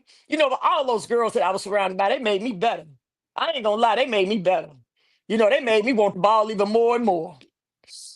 Well, here's one of those women that made you better. Tony Wallace There she says, go with that B-ham. There she go with that. "What's your fondest memories of high school and or college?" Playing with you. Cause all we used to do is joan on each other. That's all we did. You know what joning mean, don't you? That's all Cracking we jokes, did. playing the desert. Yeah, that's all we did. We cracked jokes against each other. Whatever stupid somebody did in a game, we would get together that night after we had taken showers and stuff and left. We would go over to somebody's apartment or somebody's dorm room, and we would talk. Did you see that stupid one saying that thing? Johnny, the high school level and the collegiate level, and just sharing with Tony Wallace, I love playing with. We call her Big Bird. I can't believe she called me B Ham. Did you see that? Mm-hmm. You know what that stands for, right? What No, that stand for? Birmingham, because I was country in there. Oh, Oh, okay. All right. Because I was Yeah. country. Uh, Yeah. I was like, man, B Ham, they used to call me Miss B Ham. wow. Yeah, that's a Shout name out to from the Sonny past right Wallace. there. Yeah, Big Tony shout. was, and her name is Big Bird. hey Trip, Hoop Bowler Scoop got a good question and statement up here as well. Okay. You talking about this one here? Yeah. All right. Shout out to my main man, Hoop Bull Scoop. He says, Tina, I got attacked for posting your video. LOL. The Linda Sharp fans attacked me. I think you laughed at the I man did. saying Tina has to move on. Linda Sharp fans say, Tina, you shouldn't put out that Linda Sharp is the reason without proof. And to that you say what? Well, the thing about it is, and I was gonna talk about that, he said that I should move on. And I'm trying to figure that one out because he act like I'm still stuck on stupid. I'm not still stuck on stupid. I'm done with that, but no one knew that. No one knew the things that was going on behind closed doors. It's just like her saying, I didn't play any defense. Mm-hmm. Why are you pouring salt on me? But Yeah. so you're able to say what you can say, but then I can't retaliate. No, Tina Hutchinson don't work that way. Cause don't come for me. Cause see, I didn't send for you. That's number one. And you gonna say I need to move on, and you act like I'm still thinking about what happened in 1983 and 84. I am not. That is in my past. Just like when he said that, I laughed at it and kept stepping. Squashed. I mean, it's ironic. It's ironic for people who weren't there to then try to say, "Oh, you need to move on," or you pushing a narrative. You're not pushing a narrative. You're telling the story. That's all That's it all is. I'm doing. Right. And You then telling for the him to story as it say, happened. as it happened to me, and for him to say, I know Linda Sharp, no one ever knows anybody. You don't know her like that. You probably don't know that side of her. Because unless she coached you, unless you live with her, unless you were there with her 24/7, 365, 66 days a year. No one never knows. You could be married to someone for 30, 40 years, and one morning they could wake up and say, look, I want a divorce. And you never knew what was going on in the inside of somebody's mind. So no one knows anyone. Well, I mean, And for him, the statement she made about you is public information, though. So obviously, like you said, absolutely. she took a jab at you, and she tried to stir up a controversy between you and Cheryl when you guys were just teenagers, making your way, creating your path. Yeah. And like I say to this day, I had back then, because I'm not one to hold. First of all, I'm not one to hold a grudge. That's number one. I'm not one to hold a grudge. Anyone that knows me knows that Tina is not that type person. She loves everybody. She'll get a shirt off her back. If Cheryl was right here right now, and she needed a shirt, man, I'll take one of them polo shirts. I'm good. If you keep it, you keep it. You need it, you need it. You know what I'm saying? That's just my heart. You'll never ever find that. How y'all think we got along so well? I just met y'all. Mm-hmm. Yeah. No, You that's feel fine. me? I think the problem is one, People don't know me. they don't know you, and you're allowed to speak your truth. That's one. And two, you're on a television show where there are questions being asked to you. This is not you just going on a rant every day and just talking about people. This is the people that want to know your story are here for you, and these are things that they want to know because this is a big part of your history, of the both schools Of my history history, and of this. and that's what it all consists of. And I'm done with that. And the thing about it is, if I saw Linda Sharp right now, guess what I would do? Hey, Coach Sharp, how you doing? It Yeah. would not be no fake or phony. Hey, what was said and what was did. And that's why I love what you said last week when we spoke about you That's and past. Cheryl possibly meeting, and you said, you was gonna give her a hug, send your condolences to the on the passing of her family members, and then y'all was gonna sit down and if she got an issue, she could say it, and you got an issue, but you don't have no issues. That's why I'm glad that you said that here, so that people understand this is not no long standing grudge. Mhm. That was basketball. We were playing. We were competitors at that time. We in a whole different space now, to where that's nowhere in our stratosphere. It is a part of our history, but nobody's harping on anything from 40 plus years ago. It's crazy. Right. Let me tell you something. You know why? Because it pays no money. That's Yeah, number one. And why would I want to worry about what happened 40 some odd years ago? that's a I fact. mean, I'm not fixing it is a fact. I'm not finna worry about that. If people, anybody will tell you that knows me, if you need Tina, call her and see Mhm. when she come. And I always tell people, I said, that's gonna be my downfall, me trying to help Mm. somebody. I try to help people that's broke down on the side of the highway. That's one thing, that's one of my pet peeves that I can't stand, to see somebody broke down on the side of the highway. It was this young older white couple that was on the freeway.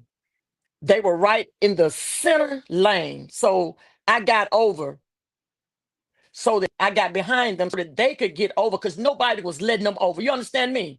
Yeah, Everybody was blowing, bum, bum, bum, bum, bum, bum. I got behind them. So when the man did get his car cranked, he went over to the shoulder. So I went over to the shoulder. I said, hey, are you guys okay? You know what that man told me? He said, you hit me. I said, sir, I didn't hit you. I said, I only pulled over to make sure that you and your wife, because this is a bad area, that you and your wife are okay. He said, but you hit me. I said, sir, I tell you what, you have the rest of a blessed day. And I got in my truck and I pulled off.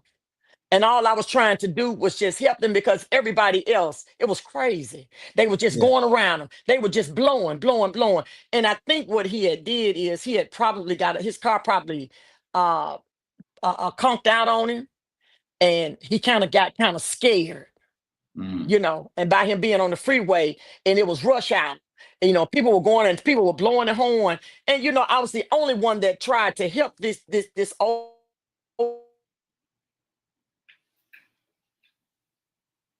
Do we- regardless.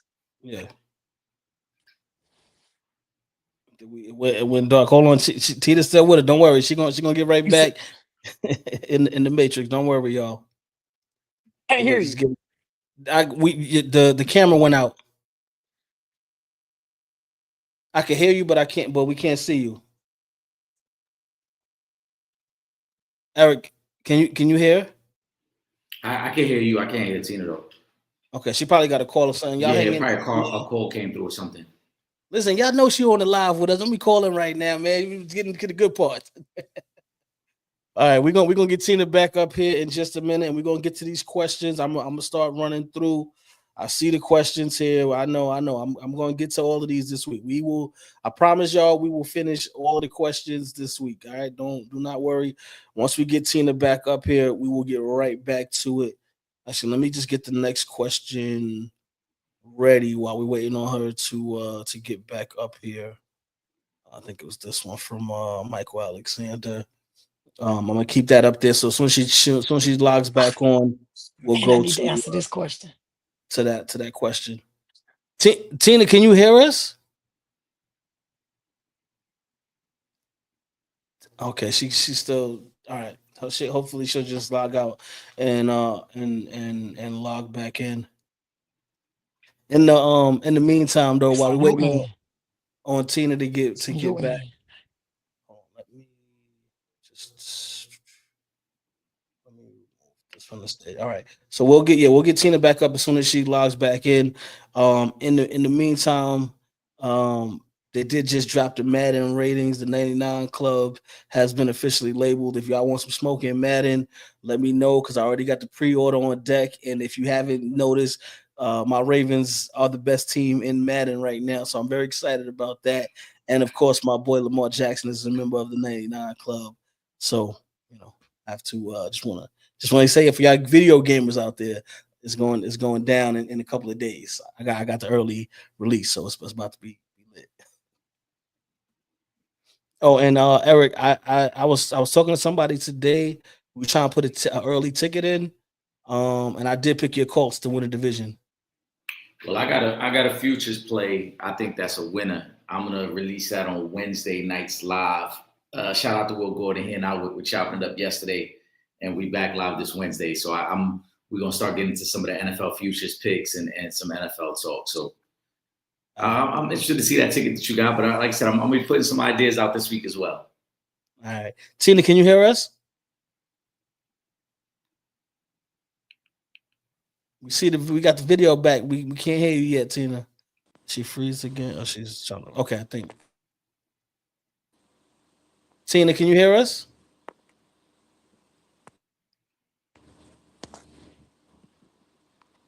See, so as she start going in, that's when the people start calling, man. Mm-hmm. But yeah, man, it's that time. It's ticket season. So yeah, if you're for all of the betters, FanDuel, whatever app you use, it's about that time.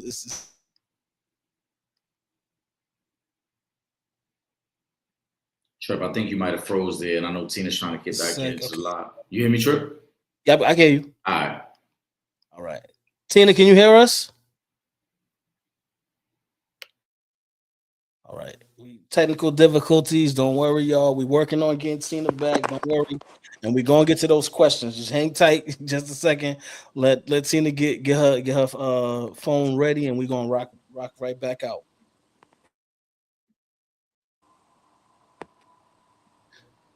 Tina, can you hear her? Oh, she just texted me. Hold on, let me see what she just texted me. Hold on 1 second. Nope. You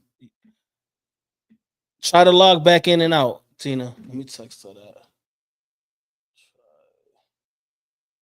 Log back in and out. Okay. I just texted her. All right, she's gonna try to log back out and then log back in, and then we'll get right back with Tina as well. Shout out to Sabrina Ionescu, WNBA Player of the Month. She has been cooking this season. I know the playoffs is not too far, and the Liberty trying to defend that title. So we're gonna be talking about the Liberty. We got to get Tina back for the playoffs too, for WNBA playoffs.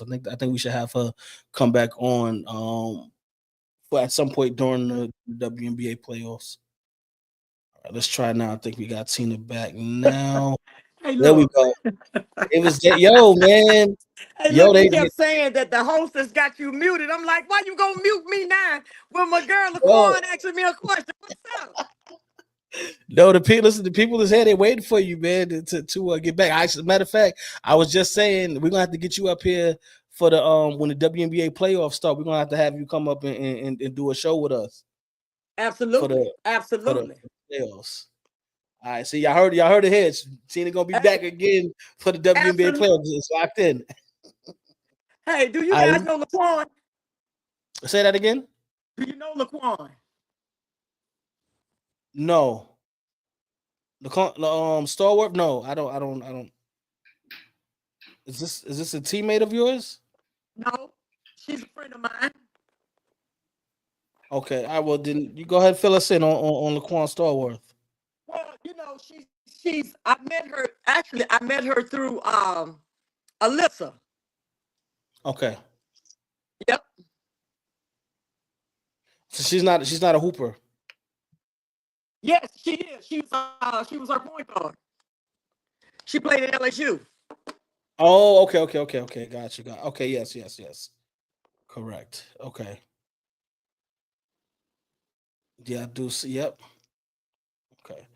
5. Yeah. Okay. She was Texas High School Basketball Hall of Fame. Oh, so she just went into the Hall of Fame, the Texas Basketball Hall of Fame, this year actually. She did. Yeah. This girl talks about it all the time.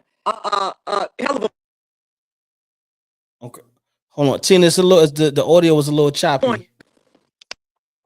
Yeah, I think it's your end. Eric, can you? How are you? Can you hear it clear? Yeah, it sounded a little choppy coming through. Yeah, All right. ever since All right, hang tight. Let me see something. we were doing so good. Yeah, they don't want us to be great, man. There we go. There we go. We back up now. Hey, There we we back go. up. We back up. Yeah, we back So up. so go ahead. Shout out to Michael Alexander. He wants you to talk about Laquan Stallworth, who we just said just got admitted into the Texas Basketball Hall of Fame this year. All I know about Q is that, Q was a hell of a point guard. She played with Alyssa. I met her through Alyssa. We were going to one of the Alabama, I think it was Alabama and Auburn playing. And that's when I met Q. But only thing I have heard about her is just excellent. Man, she was one of the elite guards. And so for her to be inducted into the HOF, hey, she must have been putting up some good things and getting the ball to the people that need to have the ball in their hands. That's And a man, she's fact. just as humble as you want to be. I think she's producing and directing movies. Hmm. She's doing big things now. Yeah, yeah, she's got her stuff together. Yeah. Well, big shout out to Laquan. To Q. Yeah, to Q. We call it Q. Shout out to Q. Hold on, let me go to Tony again. Tony just wanted to let the people know ain't no cap in your raps. She said the things Tina experienced are all truths, and she was there right by her side in the trenches, just so y'all know out there. So don't come for her if she don't send for y'all. Just putting that out there. All right, shout out to Tony. Big sis. That's big sis, baby. Tina Shout out, and big Tony shout out show. to Tony. Yes. All right. Scoop Hoop says, check this. If the W started in 1986, Tina, Cheryl, Lisa Ingram, Joyce Walker, Katrina Lynette, Janice Teresa, Pam and Paula, Cooper, Teaspoon, Cindy Brown, Medina, Dixon, Tina. I love these girls, but they can't mess with that talent, could they? I guess they're saying they He's can't mess with comparing. He's comparing the era. He's saying if the W had started back in '86, the level of talent back then would have been superior in comparison to what's out there now. You know what? We talk about that right now. And like I said, all of those names, we laid the foundation. And I stopped watching. I'm gonna answer this question. Just hang on and stay with me. I'm gonna stop by and pick you up in a minute, okay? But don't be getting ready. Be ready. All right? Okay, here we go. So now, with that being said, all the names that's on here, we worked hard. I stopped watching WNBA because I felt like these girls were just lackadaisical. They didn't work as hard as we did. Everything that we got, how we scrapped, how we this. Well, I know with me, we earned. And for me, in my house, what they're doing now is they're giving these girls a lot of the accolades, that they have. But hard work and determination, hard work and determination, and I just don't think that a lot of these girls that's in the W, at the time I started back watching it, but they just didn't play with a whole lot of heart. But now I love the W now. Like I said, I was planning on going to watch BG play, but I think I don't know what's going on with Brittany Griner right now. They say that she's hurt, and that's why she's not playing. But like I said, I don't know. But I did get to catch one of the Atlanta Dream games a couple years ago, and I thoroughly enjoyed it. I enjoyed the crowd, the enthusiasm, and all of that. Well, all right, let me ask you this because to kind of coincide with Scoop Hoop's statement, who else was averaging 29, 10, 6 steals, and would you say 3.5 blocks on that one? That was it. Yeah, I Who tell else you was what you putting up? do. You tell me. You tell me. Then we'll both know, and then you can tell me why I was on the second team All American. I can't. Okay, so You asking me if you said that I can't do. I can't I don't explain it. know. I thought I knew math, but maybe I don't know math the way I thought I knew math because the math ain't mathing right now, and those numbers are crazy to have. I don't know. I don't know who I got to speak to about this, but it ain't working for me. Right. That's 29 Well, without relying on a 3-point shot. Exactly, and without that's a what I'm 3-point saying. shot. But like I say, when anytime, and not just with sports, anytime you mix politics with sports, Mhm. for me in my house, what it does is it takes something away from the game. It Mhm. takes something away from that individual that has worked so hard to earn, a spot here or a spot there. And for it to be taken away, Mhm. you know, because of politics, you know, for me that hurts that individual. It sort of kind of make you not wanna anymore, Yeah. not want to be a part of. But I tell my girls, I said, look, I say, when the ref make a bad call, you just keep doing what you know to do, which is putting that ball in the hole. Yeah. I'll deal with the refs. So with that being said, politics in sports is no place for it because it kind of that this is gonna have that is gonna have because of what you thought you did right, but you didn't. Mhm. You Yeah. know, it's kind of crazy. It's crazy. And It hurt me a and lot. I'm gonna tell you, it hurt me a lot. it and I know when you say that, I can appreciate that so much because I know we don't always get the accolades that we should get. And we had a situation like that on the show, one of the TV awards up here in New York. And it just so happened that a friend of ours was on the panel of voters, and a couple of the other voters, like their reasoning for trying to not give us an award that we should be getting was that we had won so many other ones, so they were like, well, we should just give this to somebody else, even though real fans real talks deserves to get this award, we're going to give it to somebody else because they've won already. And the friend of ours, of myself and Eric, he shut it down. He was like, no, if they deserve that award, we're giving them that award, and we wound up They should getting get, it. yeah, yeah. Yeah, but I know in previous years they were doing that to us. They were stopping us from getting awards, like right, and we, shout out to us because we have about 8 television awards right now, but we should have more than that. But with the politics, I know people are taken away from our resume because you know, I, for whatever reason, I can't even give you a reason, but I just know that I we should can. have gotten more than what we have. Two young black brothers, Yeah, and they're saying there's time. Okay, they're young. It's gonna be other awards, but see, I don't yeah, feed off of that. If I made All American my freshman year, sophomore year, and I continue to make it, you can't take that away from me because of my hard work. You yeah, guys is hard work. You guys have strived for real fans, real talk, to be one of the elite podcasts. You guys yeah, have worked hard at this. So why not?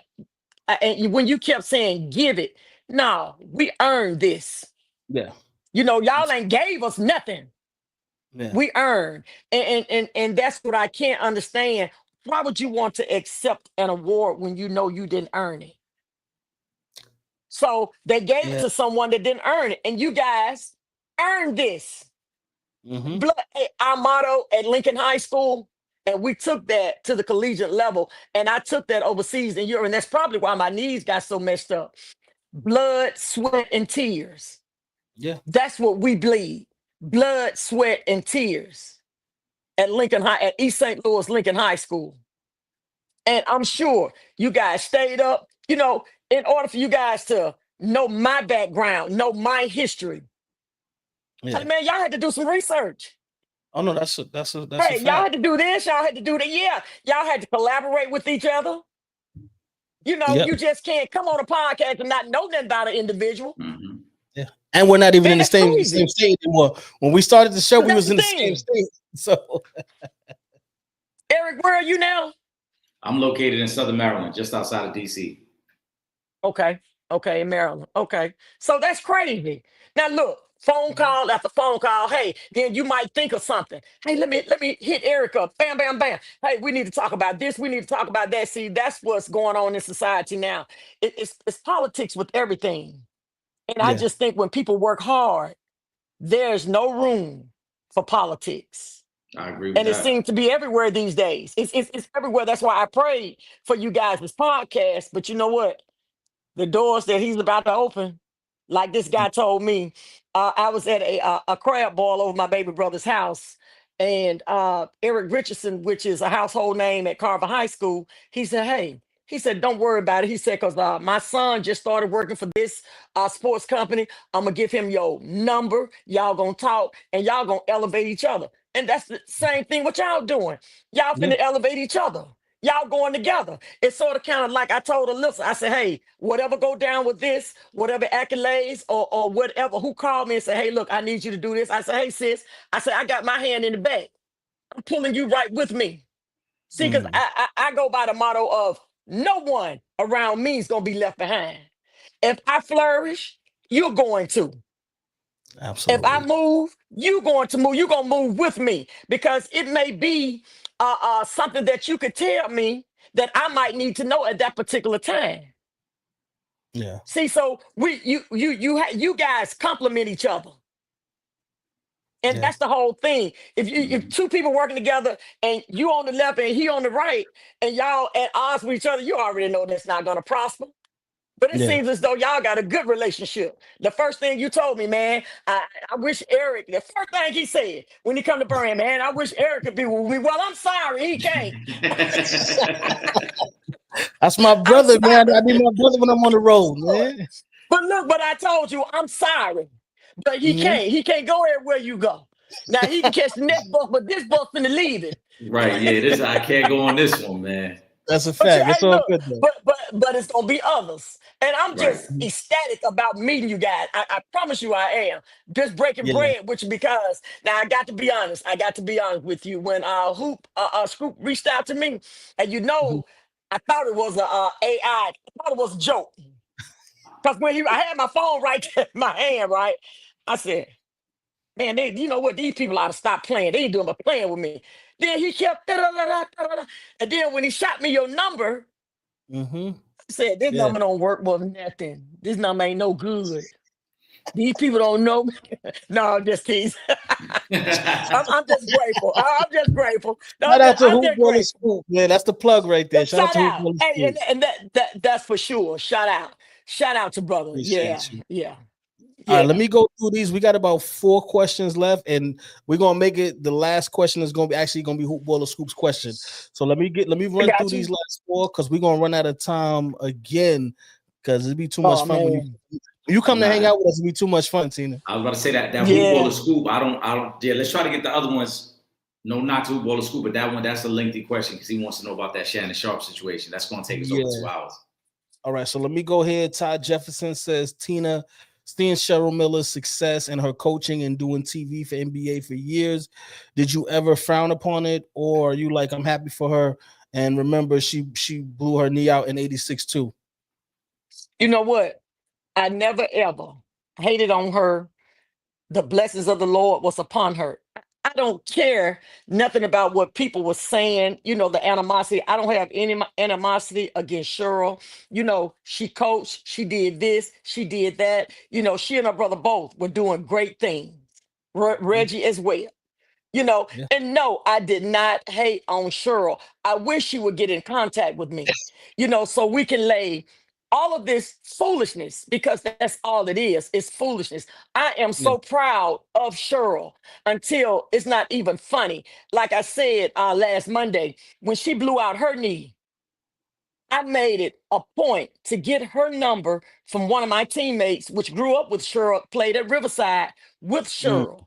I called her and told her how sorry I was to hear that she had blown out her knee. And I did say to her, if you ever need anything, Cheryl, I said, hey man, reach out to me.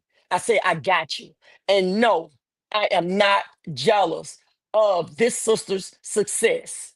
And see, we need to continue to nudge each other, to help each other, to be proud of one another. Mhm. But see, it seems as though we hate on each other. We're like crabs in a barrel. If one is trying to make it out, I'm gonna pull her back down. I ain't trying to get out, but I'm gonna pull her back down so she won't get out either. And it's crazy. Now, I love my sister Cheryl Miller. That's what's up. All right, let me go to Cameron Key. How would Diana Taurasi play in y'all era? I don't think that she would be a major, but she's good for this era. Dinah Taurasi. What's the other young lady? At University of Connecticut when she was playing. I can see her face now. Rebecca Oh, Lobo. oh, Yes. Yeah, yeah. Oh, Lobo. Yeah, mhm. Lobo. They're good for the era that they played. But now our era was physical. And I just don't think that they have the physicality, not taking anything away from their game. Mhm. Would never do that. But the question was asked, could they play with us? Because we were dogs. We were Yeah. hungry. We wanted it. And that's what we thrived off of hard work and determination. But I like Shout out Diana to Taurasi though. Yeah, shout out to Diana Taurasi. She's definitely a legend. Shout out to Absolutely. Imani. This is more of a statement, but Imani says, Tina, I I like want you this one after too this from show. Imani. Go listen to Whitney Houston's "You Were Loved." I'm dedicating this to you. I think the words fit your whole life. Hey, tell Imani, don't make me cry. Don't make me cry. And I truly appreciate that simply because as you can see, I ain't nothing but a big baby, But but a lot of times got tears in my eyes. A lot of times, the hard work that we put in, Yeah. and the injuries, and the mental part, the mental aspect of your game, and it seems like it's all for nothing when you get hurt. And people forget about Tina Hutchinson. But one thing about it, Imani, and I appreciate that, God never forgot about me when sometimes I forgot about me. God never did. And I thought the world had. But working at a SIPCO, American Cast Iron Pipe Company, and a lot of the guys that I played with that pushed me down, that man, she a girl, so what? She out here playing with us. Yeah, hey, treat her like she a boy, treat her like she a man. That's what made me better. I didn't understand it then, but I do now. So when I got with the girls, they couldn't touch me with a 10-foot pole because I had already played with the guys that made me tough, that pushed me down. I wouldn't go home crying. I would get back up and I would go at it again. The more they blocked my shot, the more I wanted to make 2 points on them. And then they didn't want me to. And when I did, the guys would be like, man, she showed you out, man. They would clown on them. They would joan on them. But, I really do appreciate that. Just knowing that there are people out, that hadn't forgot about me. Yeah. Even though my accolades may not be what Cynthia Cooper or Cheryl Miller or some of these other elite players that was playing back in my era. My resume may not consist of that, but it consists of people that Yeah. recognize and realize my game. I'm just gonna throw these up for you. This Hoopball Scoop. He's just giving you Cheryl Miller's Instagram right now, so I got that on the screen for you. He said if you don't have it, this is Cheryl Miller's Instagram, cmill31. And then this one, and then we're gonna go to Hoopball Scoop's comment, and we're gonna wrap it up. Pooh just wants you to know that Real Fans Real Talk, we do our research.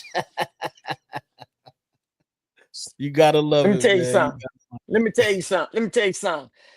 That name fits you guys perfect because I'm still on the Bruce Levy. And guess what? I had to tell the Mhm. truth. So why Listen, lie?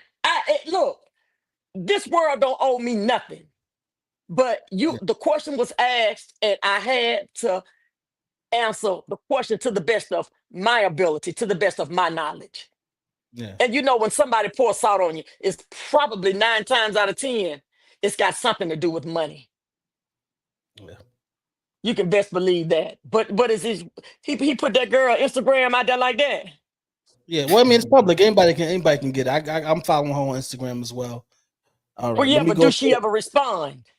I No, DM'd her. She hasn't responded. So I don't think but so. yeah. Okay. Hoop Baller Scoop says before y'all go, thoughts on Shannon Sharp blowing the bag, but also his brother getting into the Hall of Fame, and then Tina, Trip and Eric, LeBron James Here we working out go. and taking the pick at Clippers gym. Why post that? Now, Tina, we told you last week this is what they do. I went through the whole show. I did not say anything about LeBron James, and just to finish off the show, this is what they're gonna do to me. You know what? No, I'm not gonna fall for the bait this week. This is why I told you though. I said we not. I told you we're not gonna get into this one right here because they want to see Trip talk about LeBron and they want to turn the show into a LeBron segment. I'm just gonna say congratulations to Sterling Sharp on making it into the Hall of Fame. I believe him and Shannon are now the only brothers in the NFL Hall of Fame. So congratulations on that. And as far as Shannon Sharp blowing the bag, brother, we grown and you made a grown up decision, and now you got to deal with that decision. That's pretty much it. Look. You did what you did. It went down. Cat's out Mhm. the bag. So let's just deal with the situation at hand. Mm-hmm. They say ESPN has gotten rid of him. He paid out this money. Yep. It is what it is. When we make decisions, Trip, Eric, I always say the decisions, and I'll leave you with this: the decisions that you make, sometimes it affects other people, but can you live with the decision that you make? Can you live with it? Because if you can live with the decision that you make, then I can live with it. But Yeah. you must know what the consequences are. You must know that the decisions that you make comes with consequences. And the decisions that Shannon Sharp made, I'm not, I don't have a hell to put this man in. I'm not his judge, jury, nor am I his executioner. Only God can judge me and him and you guys. But Mhm. you must understand, you have been uncovered, okay? And so once you're uncovered, I mean, what can you do? It's just like I don't think that he was trying to uncover me when he talked about Bruce Levy. I don't think so. Now, Mm-hmm. my mind wants to say no, but the guy wanted to know, hey, what happened with you guys? And I told him. Yeah. So I'm transparent, guys. I'm transparent. You Yeah. can see right through me, and I And that's can't lie. I won't lie. That's why we're gonna we having you back. You're gonna be one of those recurring guests that come back to real real talk Because because I'm sure, I'm we love sure you there's some so more much, Stephen. questions. Man, I love you guys. I love you guys, but more you my baby brothers, right? And I'm sure Alyssa, she probably forgot, you know what I'm saying? But I was hoping that she jumped on, just to say, hey, what's up? But that's all right. Tony Wallace, I had my back tonight. Big Bird had my back tonight. I ain't six Hey, because I was listen, you, supposed to call her. yep, you got it. You always got somebody watching your back, and now you got real fans, real Hey, talk watching your back as well. So let me get ready for everybody watching at home. Make sure you following us on all our social media: Instagram, Twitter at Real Fan Talk, Facebook.com/Real Fans Real Talk, and of course subscribe to that YouTube channel, YouTube.com/For the Fans Productions. If you're not in New York City and you can't watch us on Verizon 43 at 8 o'clock p.m. on Thursday nights, do not worry. You can watch from anywhere in the world. All you got to do is go to the website, realfansrealtalk.com, click that red button on the homepage on Thursday nights, and you can watch from anywhere in the world. And make sure you guys subscribe to the two best podcasts moving. That's the Real Fans Real Talk and Sanchez Show podcast. And make sure y'all following Tina, man. Keep up with the legend. She's gonna be keeping up with us. We're gonna be in Alabama very soon. We're gonna link up with her in Alabama. We're gonna get some footage out there, which I'm very excited about. So Miss Tina, really quick, give us a final thought. hey, I just want to say I really appreciate you guys. I'm praying for you guys that whatever God has got for you guys, that you embrace it. Don't let it go. Don't let nobody tell you what you can't do. And don't ever give up on yourself nor each other. I love you guys. I appreciate you guys reaching out. And you guys think that it has been good for you. It has been great for me. God has blessed me with two new brothers from another Absolutely. mother. Two Thank new you. brothers from another mother. I Eric, love you take us home. guys and be safe. Hey, Take us we home, man. thank you. We thank you for that, Miss Tina. It's been our pleasure, and we can't wait to meet you in person. As always, we thank the supporters for rocking with us tonight. Another great episode, man. From our brother Trip Young. Absolutely. For our new sister, Tina Hutchinson, I am Eric Sanchez. This is Real Fans, Real Talk. We out of here. Peace. Peace.